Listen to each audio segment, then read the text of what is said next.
肖长坤答应回去的这一瞬间，裴会长眼泪都快流下来了。他等了这么久，就是等肖长坤这一句话。只要肖长坤表明态度，愿意回去，他这一道坎就算是过了。至于自己将来还能不能升迁，他已经不敢奢望了。现在能安安稳稳地保住书画协会会长的位子，他就已经非常满足了。于是他激动地握住肖长坤的手，感慨道：太好了，长坤，你回来之后，咱们哥俩还是一起并肩作战。你放心，我一定会找机会，想办法，一点一点再把你升上去。肖长坤对他已经失去了基础的信任，便不冷不热地说道：升不升的，现在就先别说了。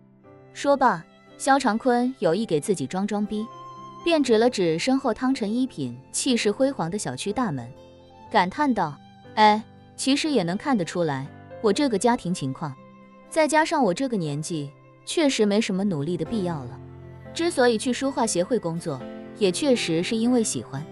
这份工作，干得开心就干，干得不开心就不干。至于以后是什么职位都不重要，职位再高，也未必能在汤臣一品买得起房子。肖长坤说这番话的时候，心里其实是很没底气的。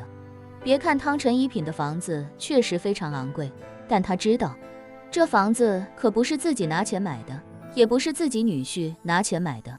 而是自己女婿靠看风水，从别人那里忽悠来的。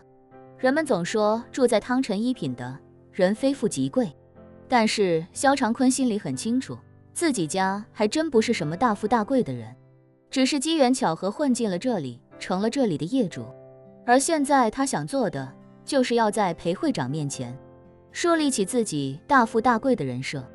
好让他知道自己对这份工作并不是非常感兴趣。裴会长并不知道肖长坤真正的深浅，听他这么一说，再想到他确实住在汤臣一品的大别墅里，便对他说的话信了90%。然后他就忍不住在心里腹诽，人家肖长坤家里都住1-2个亿的大别墅，怎么会真的把一份书画协会的工作放在眼里呢？结果我还跟人家玩这个心眼子，真是该死啊！想到这里，他立刻对肖长坤说道：长坤，你的意思我懂，像你这样的人在书画协会，那真的是委屈你了。你能选择书画协会，肯定也是真的热爱，但以你的条件，何必陪我们这帮老屌丝养土？说着，他叹了口气，非常认真地说道：长坤，你放心，以后我一定会尽全力让你在咱们书画协会高高兴兴，开开心心的，绝对不会再有这些狗屁倒灶的事情了。肖长坤没想到随口装个逼，竟然就装到位了，看来这汤臣一品确实很有说服力。于是他便对裴会长说道：裴会长，你这次算是说到我心坎里去了。我去书画协会就是图个高兴，不图挣钱，也不图有多大发展。高兴，别说不挣钱，倒贴钱我都愿意。不高兴，你就是给我双倍的工资，我也瞧不上眼。是，裴会长非常赞同的连连点头，道：其实长坤，我早就看出来了，你来书画协会啊，就是玩票来了。像你这样的家庭条件，怎么可能瞧得上书画协会那仨瓜俩枣的？说着，他又道：不过长坤，老哥，我说句实话，你有的时候也不能全是这种玩票的心态。咱们这毕竟是个协会，要是什么都当玩，很多事情就会不够严谨。在协会里，一旦不够严谨，就容易被人抓住小辫子。你看你这次跟张二毛搞的事情，我看得出来，你也是真性情。看那个姓周的不爽，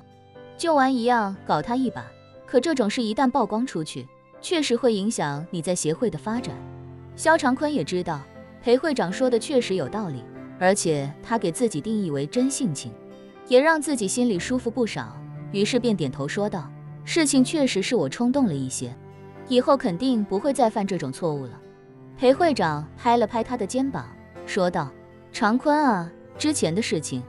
咱哥俩就到此为止，让他翻篇吧，以后在协会里咱哥俩还是好朋友，你的事我一定会时刻记在心里。你要是信不过老哥我，那你就等着看老哥我的实际行动就完了。肖长坤虽然心里还是有气，对裴会长也不再信任，不过这时候还是非常识趣的点头说道：好，既然裴会长你都这么说了，那我肯定信你。好，裴会长笑着说道，外头挺冷的，我也不耽搁你太长时间，就这么个事儿。你看看你什么时候方便，要是最近没什么事，想早点回来上班，那你就明天一早直接来协会，我都安排好了。你要是觉着还没休息够，想再休息几天也不要紧，你先休息。你的什么时候想来了给我打个电话，我来安排。肖长坤在阿联酋这些天都快闲出精神病了，好容易有机会能够回到书画协会，他才不愿意让这件事情夜长梦多，还是赶紧办好手续，让这个主任的职位落袋为安比较稳妥。想到这里，肖长坤便开口道：裴会长，我前段时间出去玩了这么多天，也算休息够了，明天我就去协会报道吧。裴会长高兴地说道：好啊，明天来报道是最好的，咱们赶紧把这件事情定下来。好，肖长坤道，那就明天早上协会见吧，时间不早了，你也早点回去休息。行，裴会长点头道，那就这么说定了，明天见。两人在小区门口告别，肖长坤转过身，满心欢喜地往家走。裴会长也同样高兴，如释重负地回到车里，一上车便对老婆说道：事儿成了，肖长坤答应回去了，明天就回。黄秋云也松了口气，感慨道：太好了，这下我心里的石头算是落下了。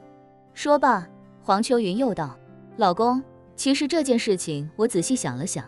你想升迁也不是没有机会，这机会就在肖长坤的身上，只要你能跟他重新把关系处好，将来就一定还有机会。裴会长叹气道：哎，我现在是先不想这些了，